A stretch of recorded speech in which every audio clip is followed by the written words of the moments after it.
Taică-miu era pianist și era foarte bun. Și maică mea voia să se facă psiholog sau psihiatru, nu mai știu. Una din astea două. Nu e chiar așa nasol. Cred că dacă vă puneți odată la 2 luni e mult.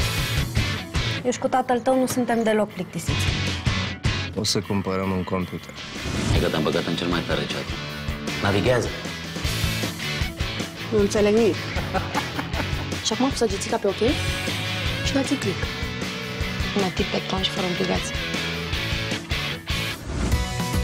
Peste o săptămână e ziua mea. Ce înseamnă mai exact să-ți faci ziua? Chem și eu câțiva prieteni. Nu mă prezinți pe prietena ta? Hai să dau cafea și o mândrină, vrei? Am o întâlnire. Da! Tu n-ai navigat, mă. Tu te-ai dat în bărci. Poate că ar trebui să am o discuție serioasă cu maică mea.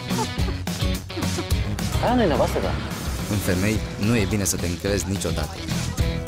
Am stat la... Am fost... Am ceva de făcut? Pa!